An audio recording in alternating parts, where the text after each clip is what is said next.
미국은 지금 재정 적자가 엄청 높아요. 그래서 관세를 때리면서 막 흔들어 놓잖아요. 20% 때릴게요. 그랬더니 지금 전 세계가 뭔 짓 하고 있냐면 환율 전쟁해요. 환율 전쟁에서 수출이라도 해야죠. 그러지 않을까요? 근데 잠깐만 볼게요. 여기서 일본이 혼자 금리 인상하잖아요. 그러면 또 NK 청산이 등장하는 겁니다. 들을수록 똑똑해지는 지식 뉴스. 이 관세 정책에 대해서 트럼프 행정부에서 얘기하는 거는 이게 통화 정책하고도 연관이 되는데, 첫 번째는요, 감세라는 게 있고요. 두 번째는 관세라는 게 있습니다. 이 감세는요, 트럼프 1기 당시에 법인세율을 낮춰줬더니 기업들의 현금이 남잖아요. 그 현금 남은 걸로 기업들이 R&D 투자도 하고요, 자사주 매입도 하고 배당도 합니다. 그럼 주주 가치가 올라가거나 미래 성장 동력을 확보하게 되잖아요. 그럼 당연히 미국 주식 시장도 좋고 미국 자본 시장이 발전하게 되니까 이 미국으로 돈이 몰리잖아요. 그래서 미국 경제가 되게 좋아지는 겁니다. 그랬더니 이번에도 요 감세 또 할게요라고 얘기하는데, 이번에는요, 태클이 걸렸습니다. 왜 그러냐면 미국이 지금 빚더미에 앉아가지고요, 재정 적자가 엄청 큰 거죠. 안녕하세요. 친한 프리미어 패스파인더의 오건영 단장이라고 합니다. 잘 부탁드리겠습니다. 그래서 재정 적자가 커지니까 이걸 해결하려면 첫 번째는요, 지출을 줄이는 방법이 있습니다. 이때 이제 등장하신 분이 누구냐면 머스크죠. And they've also got to address the deficit. So we've got a $2 trillion deficit, and if we don't do something about this deficit, the country's going bankrupt. 공무원들 감축한다든지 필요 없는 지출을 없애겠다 이런 얘기를 하는 건데, 이게 워낙에 재정 적자가 커서요, 이것만으로는 해결이 안 됩니다. 원래 머스크가 처음에 뭐라고 했냐면 연간 2조 달러 줄일 수 있다라고 얘기를 했거든요. 근데 한 달 전쯤인가 인터뷰할 때는 1조 달러라고 얘기해요. 그랬더니 기자들이 물어봤죠. 지난번에 2조 달러라고 하지 않으셨어요? 그랬더니 2조 달러를 얘기해야 1조 달러를 줄일 수 있습니다. 이제 이렇게 얘기를 하더라고요. 이게 생각보다 지출 줄이기가 만만치 않구나, 이제 이걸 알 수가 있어요. 두 번째는요, 증세를 하는 방법이 있습니다. 근데 이게 앞뒤가 안 맞는 게, 아니 그러면 감세를 한 다음에 증세를 하잖아요. 안 하면 되잖아요, 차라리. 이런 짓을 왜 할까? 이런 생각이 드는데, 이게 트럼프 행정부에서는 이게 말이 돼요. 왜냐하면 미국에서는 감세를 하고요, 다른 나라한테 증세를 하면 됩니다. 다른 나라한테 증세를 하는 게, 첫 번째는 방위비 너네가 내라 이렇게 얘기할 수도 있고요, 두 번째는 관세가 될 수 있죠. 근데 재정 적자가 되게 커지 않습니까? 이 큰 재정 적자를 메우려면 관세 많이 걷어야겠죠. The United States has been ripped off by virtually every country in the world. We have deficits with almost every country. Not every country, but almost. 트럼프가 지금 관세 때리는 걸 보면은요, 참 흐름이 대단해요. 왜냐하면 첫 번째 시작하자마자 어디다 포성을 올렸냐면 USMCA라는 게 있어요. 이게 뭐냐면 미국이고 멕시코고 캐나다입니다. 그래서 멕시코하고 캐나다가 첫 번째 관세의 대상이 됐죠. 왜냐하면 미국 무역 흑자가 거의 가장 커요. 1위가 중국이고 2위 이렇게 나오거든요. 그래서 처음에는 요 MCA, 그러니까 멕시코, 캐나다, 엔드로 누굴 때리냐면은 중국을 흔듭니다. 그 다음에 독일이거든요. 근데 독일한테 따로 접근하진 않죠. EU로 접근해야죠. EU한테 그래서 관세 예고를 합니다. 참고로 요 뒤에 대만, 일본 이렇게 있어요. 그 뒤가 한국입니다.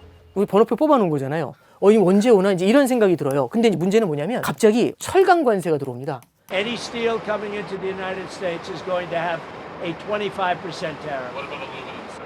Aluminum too. 그리고 자동차를 흔들겠다고 나오죠. It'll be 25% and higher, and it'll go very substantially higher over a course of a year. 그리고 국가별로 이제 상호 관세에 대한 얘기가 나오죠. 그러니까 정신없이 흔들어 놔요. 하나하나 자기 차례를 기다리는데 그 차례가 막 섞여서 막 오지 않습니까? 그럼 이제 이런 것들이 약간은 좀 두려움 같은 걸 되게 많이 줄 수가 있죠. 이게 불확실성이 커지지 않습니까? 불확실성이 커지면 그 국가의 기업들이 투자하기가 되게 어렵겠죠. 불확실성을 빨리 없애고 싶지 않을까요? 협상을 빨리 해야 되지 않겠습니까? 흥미로운 건 이 보편관세라고 했는데 다 25%, 20% 이렇게 때리는 게 아니고요. 이게 맥스치예요. 협의에 따라서 이 관세율을 낮춰줄 수 있거든요. 무슨 얘기냐면은 일본의 이시바 총리가 미국으로 갔었죠. 모디 총리가 미국으로 날아가죠. 그리고 중국도 언제든지 협상할 준비돼 있다고 그러고요. 그럼 협상이 되게 중요한 세상이 되겠죠. 예, 그래서 미국이 결국에는 관세라는 카드를 가지고요, 정말 종횡무진으로 흔들면서 미국한테 유리한 쪽으로 계속 이제 그림을 만들어가는 겁니다.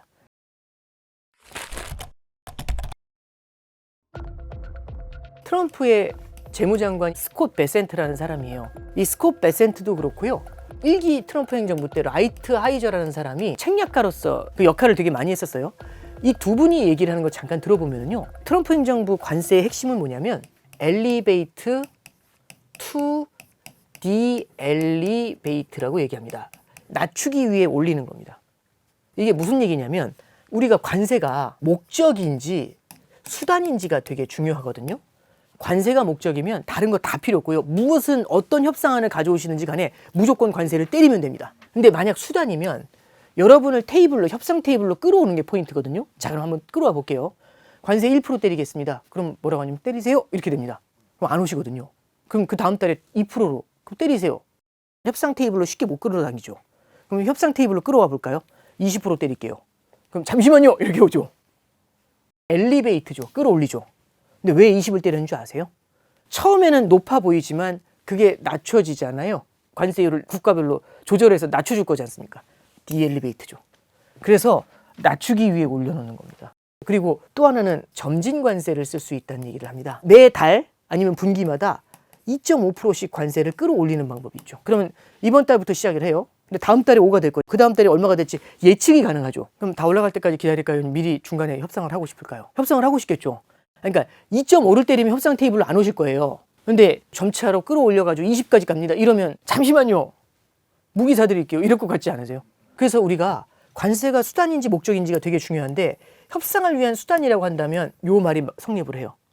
요 말이 성립을 하면서 점진 관세에 대한 얘기들도 나오게 되고요. 그래야 트럼프 행정부에서도 인플레이션 부담을 상대적으로 줄일 수 있어요. 바이든 행정부가 미국 주식시장도 엄청 끌어올렸어요. 바이든 행정부 시대에 미국의 성장률도 되게 높아요. 근데 왜 탈락했을까요? 물가 높아서. 똑같은 우를 범하고 싶지 않겠죠. 그래서 되게 여러 가지 방법들을 고민을 할 겁니다. 그 중에 하나가 엘리베이트 투 디엘리베이트고요. 그 다음에 두 번째는 점진 관세에 대한 고민들이겠죠. 근데 이제 문제가 하나 있습니다. 관세가 인플레이션을 자극할 수가 있죠.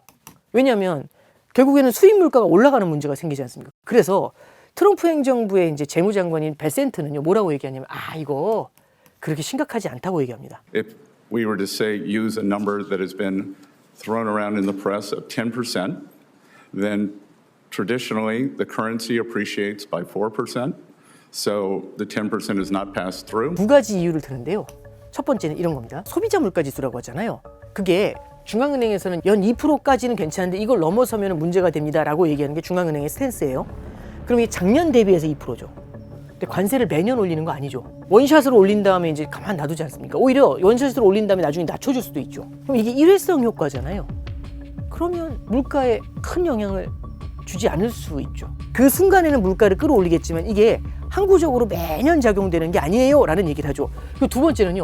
트럼프 1기 행정부 때를 봐라. 이때 관세 때렸지만 이때 물가 상승률이 1.9%밖에 안 됐다 이제 이렇게 얘기를 합니다. 중요한 거는 1기 때하고 지금은 좀 달라요. 왜냐하면 1기 때는요. 전 세계가 디플레이션 압력이 높았습니다. 전 세계 경제가요. 되게 안 좋았고요. 물가가 올라가지 않고 일본처럼 될 것 같다. 이런 얘기가 되게 많았습니다. 그러니까 중력이 물가에 대한 중력이 밑으로 작용하고 있었어요. 그러면 중력이 밑으로 작용하는 데에서 인플레이션 정책을 써서 위로 끌어올리는 정책을 쓰잖아요. 이러면은 쉽게 인플레이션이 안 찾아와요. 왜냐면 인플레이션 기대 심리가 크지 않으니까. 잠깐 올라갔다 떨어지겠지. 이런 게 기대 심리예요. 근데 지금은 물가가요. 인플레이션이 21년도 3월 달부터 이슈가 돼가지고요. 지금 25년도 3월이 다 됐죠. 4년 됐잖아요.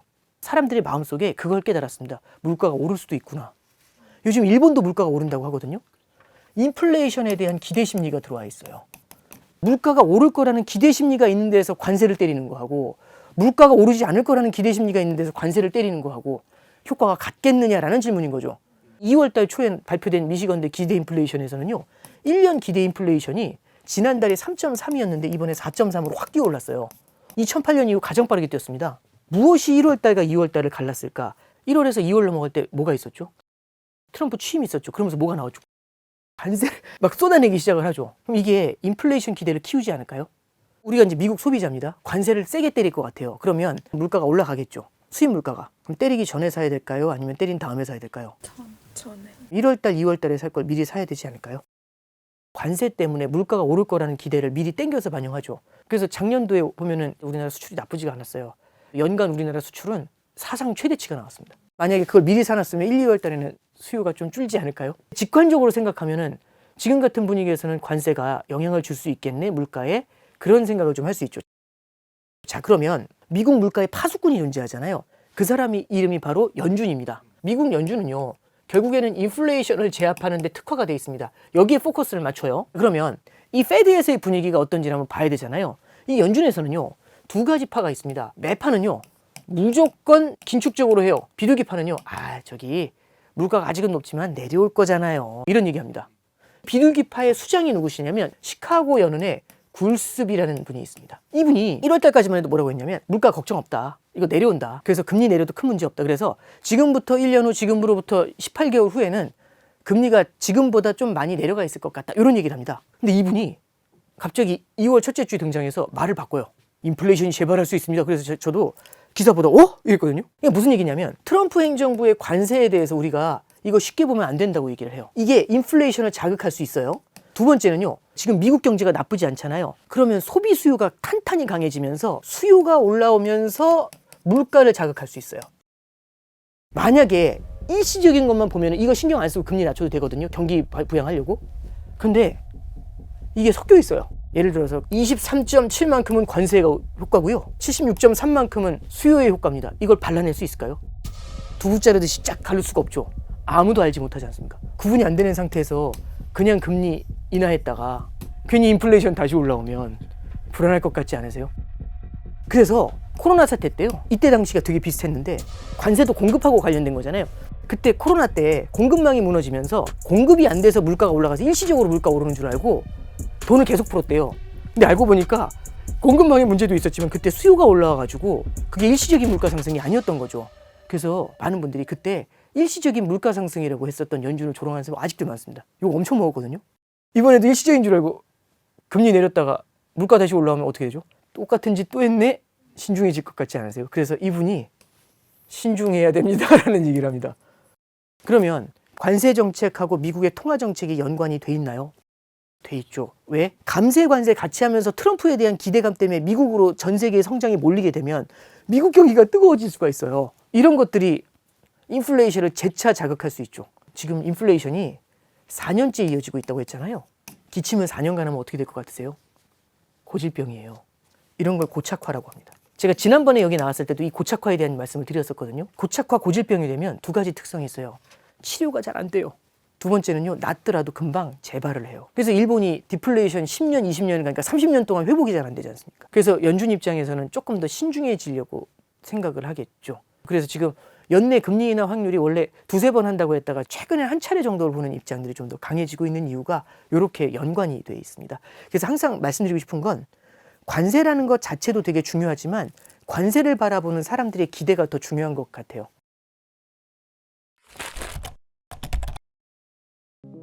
일본은 금리를 올리는 흐름이고요. 여기서 미국이 금리를 내려버리면 엔캐리 청산이 나올 수 있다. 이런 우려에 대해서 혹시 어떻게 보시나요? 작년에 8월 달에 엔캐리 청산 한번 봤거든요. 그때하고 지금하고 다른 게 어떤 지옥도가 있구나라는 거예요. 그걸 본 거예요. 그때 당시 왜 그랬냐면 엔 약세가 심해서 수출은 잘 됐는데 수입 물가가 올라가면서 인플레이션 압력이 높아져요. 그래서 서민 경제가 되게 힘들어져요. 그리고 워낙 불황이 깊었기 때문에 금리 올리는 것도 무서워요. 어쩔 수 없이 금리는 올려야겠고 금리를 올리려니까 무너질까 봐 무서워요. 어떻게 해야 될까 너무 고민했을 것 같지 않으세요? 그래서 어떻게 하냐면 올리기 전에 예고를 하고 올린 다음에 뭐라고 하는 줄 아세요? 괜찮아요. 이번에 한 번 올린 거고 다음에 올릴 땐 진짜 천천히 할 거고 고통스럽지 않을 거예요. 예상보다 약하게 가겠다는 얘기를 막 해줘요. 그럼 이제 여러분들 느낌이 어때요? 별거 없구만. 우리 눈치 본다는 거 알잖아요. 그러니까 금리를 올렸는데도 엔화가 약세로 가요. 이렇게 하면 안 되죠. 금리 올린 효과가 없잖아요. 그래서 분위기가 바뀝니다. 이를 악물어요. 표정이 달라졌어요. 깜짝 금리 인상을 해요. 7월 말에. 그 다음에 여기서 인상한 게 무서운 게 아니라 물어보세요. 여기서. 설마 더 올리는 건가요? 물론 더 올릴 수 있죠. 왜냐하면 지금 일본 경기는 옛날과 달라요. 깜짝 놀랐을 것 같지 않으세요? 일본 금리가 그래서 그때부터 준동하기 시작합니다. 근데 이게 타이밍이 예술이었던 거예요. 뭐냐면 미국하고 일본하고 금리가 이렇게 금리 차가 있잖아요. 일본은 예상보다 세게 올리죠. 근데 하필이면 동시에 미국의 예상보다 금리를 많이 내릴 것 같은 거예요. 그럼 이 갭이 확 줄어들죠. 뒤에 들어가려는 사람들은 이만큼을 못 먹으니까 굳이 안 들어가려고 하죠. 그러면 원래 이 갭을 먹으러 들어갔었던 사람들 갭이 줄잖아요. 투자는 내가 산 걸 뒤에서 누군가 사줘야 되는 거잖아요. 뒤에서 안 사줄 것 같으면 어떻게 하셔야 됩니까? 빨리 빠져야죠. 같이 다 뛰어나가려고 하는 겁니다. 달러를 팔고 엔화를 사서 돌아가는 거잖아요. 엔화가 확 올라간 게 이게 엔캐리 트레이드 청산입니다. 자, 그러면 우리는 뭘 기억하냐면 미국이 안 좋았고 공교롭게도 일본이 시장의 기대보다 셌죠. 이렇게 해서 이제 한번 사달이 난 걸 봤잖아요. 그러면 되게 조심해서 갈 것 같지 않으세요?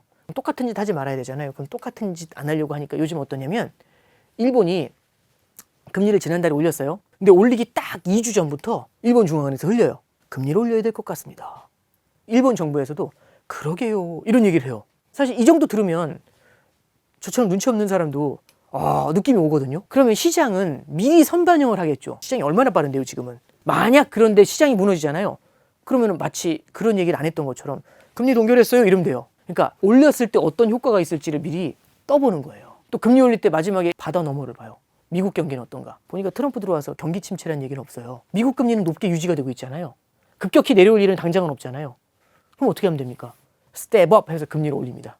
근데 N이 강세로 갈 것 같다고 사람들이 생각하는 순간 N 살려고 다들 붙을 거 아니에요. 그러면 확 끌어올려요. 다들 붙어가지고. 이러면 안 되거든요. 그래서 이렇게 강세로 가는 게 아니라 이렇게 N화가 천천히 강세로 가는 그림을 만들고 싶겠죠. 영어로는 언더 컨트롤이라는 말을 쓰죠. 통제 가능한 질서 있는 N 강세를 원할 것 같지 않으세요? 이렇게. 그래서 안정을 가져가는 쪽으로 완만한 N 강세 이걸 유도하는 쪽으로 굉장히 많은 고민을 하게 될 것 같습니다. 근데 이게 되게 어려워요. 왜냐하면 미국이 급격히 경기 침체가 와서 급격히 금리 인하를 하면 또 NK 청산이 나오지 않겠습니까? 그럴 수 있죠. 그럼 미국 입장에서는 일본 쪽 바라볼까요? 안 볼까요? 눈치 보겠죠. 미국 입장에서는요. 참 어려운 거예요. 이게 야구를 한다고 해볼게요. 미국의 연준이라는 투수가 있어요. 금리를 인하하고 싶어요. 금리를 인하할 때 항상 두 가지를 신경 써야 돼요. 첫 번째는 1루에 있는 인플레이션이라는 놈을 신경 써야 돼요. 도루 되게 잘한답니다. 2루에는 엔켈이라는 놈이 있어요. 이놈도 도루 왕이래요. 그러면 미국 연준 입장에서는 금리 인하라는 공을 뿌릴 때 되게 눈치 많이 보일 것 같지 않아요? 던질 때 어떻죠? 던지려다가 견제하죠. 되게 힘들 것 같지 않으세요? 금리 인하를 적극적으로 할 수 있을까요? 아니면 되게 신중하게 할 것 같으세요? 적어도 느린 공은 못 뿌려요 이러면 카드가 별로 없는 거죠. 미국 같은 경우는요. 아까 말씀드렸던 것처럼 예상보다는 금리 인하가 신중해질 거라는 말씀을 드렸죠. 그러면 미국 금리가 생각보다는 많이 안 내려와요. 반대편에서는 일본 같은 경우는 인플레이션을 제압을 하고 싶다라는 말씀을 드렸잖아요. 그러면 금리를 천천히 올리게 되면은 시장 금리가 이제 딸려 올라오겠죠. 요렇게 버티거나 살짝 눌리거나 요러겠죠. 근데 일본 금리는 살살 올려올 것 같지 않으세요? 작년 같은 경우는 확 이렇게 좁아지는데 그게 아니라 이게 시차를 두고서 천천히 움직일 것 같지 않으세요? 그래서 환율의 안정을 그렇게 좀 가져가려고 할 것 같고요. 자, 그럼 이렇게 보면은 엔화 대비해서 달러가 약세가 되죠. 근데 트럼프 행정부는 무역 적자를 줄이고 싶어요. 무역 적자를 줄이고 싶으면 자국 통화 가치가 너무 높잖아요. 상대편이 내 물건을 못 사요. 비싸서. 오히려 상대편 물건이 싸지기 때문에 더 많이 살 수 있거든요. 그래서 일방적인 달러 강세가 부담스러워요. 그래서 지금 전 세계가 뭔 짓 하고 있냐면 환율 전쟁해요. 자국 통화 가치를 낮추고 싶거든요. 근데 나 환율 전쟁하려고 내 통화 가치 낮출게요. 이러면 욕먹어요. 그래서 뭐라고 하냐면 우리나라 경기가 안 좋아서 내수 살리려고 금리 인하할게요. 이렇게 합니다. 그럼 미국 금리는 높은데 금리 인하하니까 금리 차가 벌어지면서 그 나라 통화가 약세거든요. 그래서 호주 중앙은행이 금리를 인하했어요. 물가가 높은데도. 뉴질랜드 금리 인하했고요. 우리나라 같은 경우도 금리 인하 카드를 만지작거리고 있죠. 그리고 유럽 이런 데 다 금리 인하하거든요. 자국 통화 약세 만들고 싶어서. 환율 전쟁에서 수출이라도 해야죠. 관세 때리는데 버텨야 되지 않습니까? 그럼 다른 나라가 통화가 전부 다 약세면 환율은 상대 가치니까 달러는 강세로 몰리게 되겠죠. 그럼 무역 적자 해소가 어렵지 않습니까? 달러 강세를 제어해주는 누군가 있어야 되지 않을까요? 일본이 지금 전 세계에서 금리 올리는 몇 안 되는 국가 중에 하나예요. 그래서 달러가 일방적인 강세를 보일 때 엔화가 그걸 견제해주는 모습을 볼 수 있죠. 그러면 미국 입장에서는 달러 약세를 만들어주잖아요. 일본이 좋을까요? 싫을까요? 이뻐 보일 것 같지 않으세요? I wish I was as handsome as him, but I'm not. 그러니까 관세를 때려서 여러 가지 조건들을 내세울 겁니다. 캐나다랑 멕시코한테는 마약 수입 못하게 막으라면서요. 시진핑이 대만 침공할 것 같으면 관세 100% 때리겠다고 전화하겠답니다. 그러면 물러나실 거라고. 정말 전가의 보도처럼 흔들죠. 최악의 경우에는 관세를 때리면서 환율 협상을 할 수도 있다고. 그래서 이제 이런 관점에서 펀더멘탈을 보면서 시장을 예측하는 건 그게 참 어려운 게 펀더멘탈뿐만 아니라 이런 정책들이 들어오면서 수많은 왜곡들을 만들어냅니다. 만약에 그런 통화의 자산들을 투자하고 싶다. 그러면 중장기적인 긴 호흡의 추세를 좀 주목하시는 게 도움이 되실 것 같아요. 지금 우리나라 같은 경우는요, 올해 성장률 전망이 되게 안 좋아요. 특히 내수 소비가 되게 안 좋거든요. 그럼 내수 부양을 위해서는 금리를 낮춰야 돼요. 근데 미국은 금리가 높잖아요. 그러면 달러가 강해집니다. 환율의 안정을 원하잖아요. 그러면 미국하고 금리를 붙여가야 돼요. 정도의 차이는 나더라도요, 방향성은 비슷해야지 환율이 안정이 돼요. 근데 그 경기 좋은 미국에 금리를 붙여가려고 하니까 힘들죠. 우리나라 경기는 금리를 낮춰줘야 되는데, 만약에 환율이 너무 크게 준동하지만 않는다면 미국하고 상관없이 우리나라 내수 경기에 초점을 맞추면서 금리를 인하할 수가 있습니다.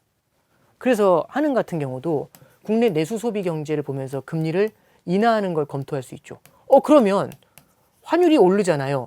너무 많이 올라가는 거는요, 스무딩 오퍼레이션이라는 약간의 외환시장에서의 환율 안정, 이걸 통해서 올라가는 거는 이렇게 조절하는 방법들이 있어요. 또 하나는요, 환율이 올라가면 우리는 되게 무서워하잖아요. 1200원 넘으면 위험하고 1300원 넘으면 나라 망하고 막 이런 얘기들 되게 많이 했잖아요. 근데 말씀드리고 싶은 건 지금의 1400원 하고요, 외환위기 때 1400원은 좀 다르죠. 왜 다른지 말씀드려 볼게요. 애가 시험을 봤는데 수학 시험이 50점 나왔어요. 엄청 혼내고 있는데 갑자기 애가 울면서 얘기합니다. 학년 평균이 20점이래요. 전교 1등이 70점이랍니다. 잘한 건가요? 못한 건가요? 그러니까 전 세계가 환율 전쟁하고 전 세계에서 달러가 왕인 이때의 1400원 하고 외환위기 때 다른 나라 통화 다 안정돼 있는데 원화만 박살나던 1400원하고 같을까요? 다를까요? 이건 구분해 놓는 게 더 맞지 않을까요? 그래서 새로 이제 책을 낸 거에는 제목이 환율의 대전환이라고 썼는데요. 대전환이라는 말씀은 달러의 지금 환율 레벨이 올라와 있잖아요. 이거에 대한 중장기적인 그림이 어떻게 움직이느냐, N강세를 어떤 시각으로 바라볼 수 있겠느냐, 금을 바라보는 시각이 최근엔 또 과거와 달라진 면들이 있죠. 실제 이런 자산들을 우리가 어떻게 접근해야 되고 어떤 마인드로 봐야 되고 이런 자산들을 우리 포트에다가 어떻게 담아둬야 되는지 그런 얘기들을 좀 이렇게 심층적으로 좀 적어봤습니다. 오늘 교양이를 부탁해는 여기까지입니다. 감사합니다.